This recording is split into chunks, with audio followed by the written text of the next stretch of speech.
Well, hello there, welcome back to my channel. This is the Unintentional ASMR Book Club. If you're new here, thanks for joining in. You're just in time for the bedtime stories.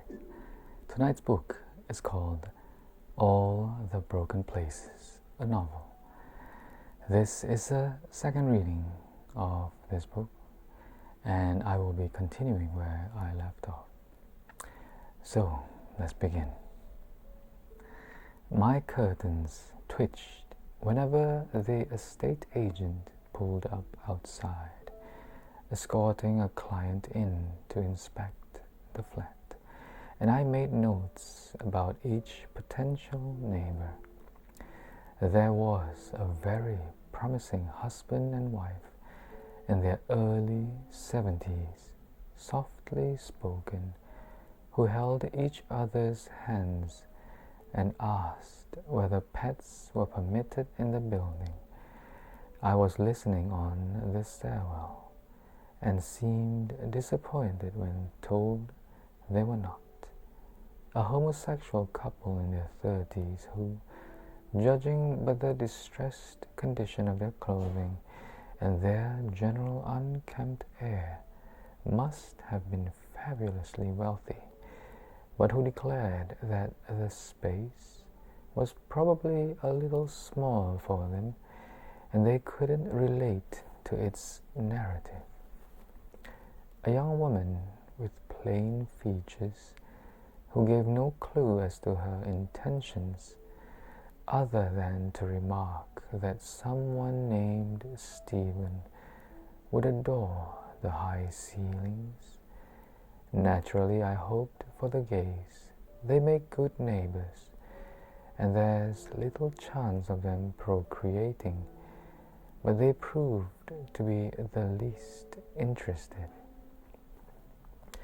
And then, after a few weeks, the estate agent no longer brought anyone to visit.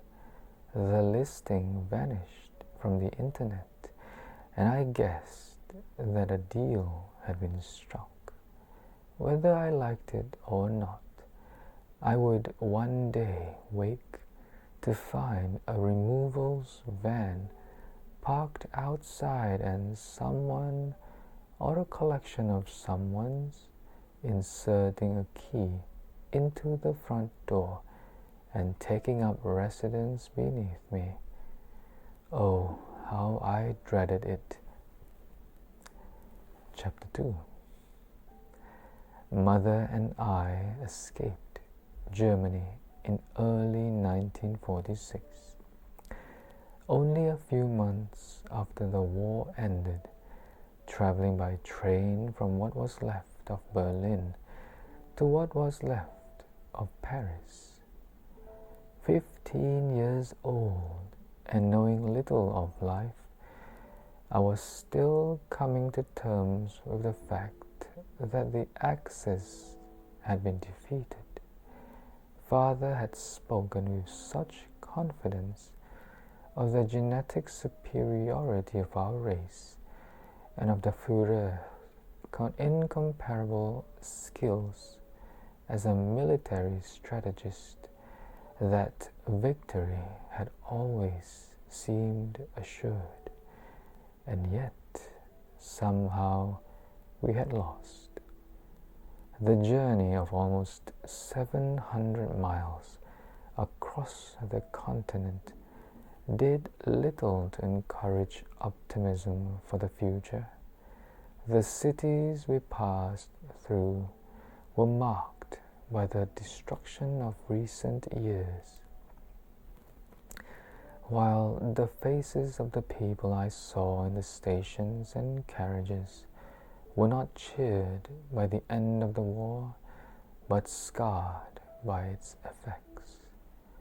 There was a sense of exhaustion everywhere, a growing realization that Europe could not return to how it had been in 1938, but needed to be rebuilt entirely, as did the spirits of its inhabitants.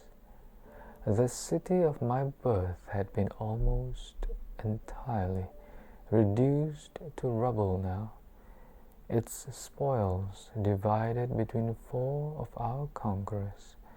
For our protection, we remained hidden in the basements of those few true believers whose homes were still standing until we could be provided with the false papers that would ensure our safe removal from Germany.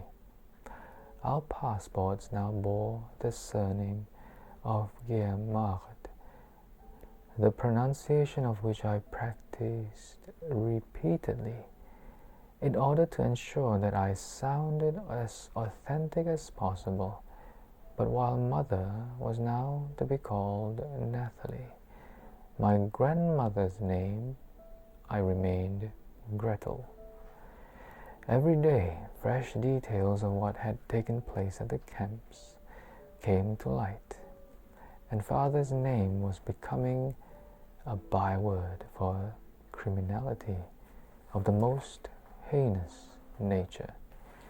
While no one suggested that we were as culpable as him, mother believed that it would spell disaster for us to reveal ourselves to the authorities. I agreed, for, like her, I was frightened, although it shocked me to think that anyone could consider me complicit in the atrocities. It's true that since my 10th birthday, I had been a member of the Jungmadelbund, but so had every other young girl in Germany. It was mandatory, after all, just like being part of the Deutsches Jungvolk was compulsory for 10-year-old boys. But I had been far less interested in studying the ideology of the party than in taking part in the regular sporting activities with my friends. And when we arrived at that other place, I had only gone beyond the fence once, on that single day that father had brought me into the camp to observe his work. I tried to tell myself that I had been a bystander, nothing more, and that my conscience was clear. But already I was beginning to question my own involvement in the events I had witnessed. Alright, so that was part 2 of that book called All the Broken Places. I hope you enjoyed listening to that reading. I hope you enjoyed listening to me reading to you. If you do, give it a like on YouTube and share it with someone who you think would appreciate listening to my reading and help them in a way to fall asleep or something like that. And I wish you well. I wish you have a great night, have a good sleep, and I'll see you in the next video. Goodbye.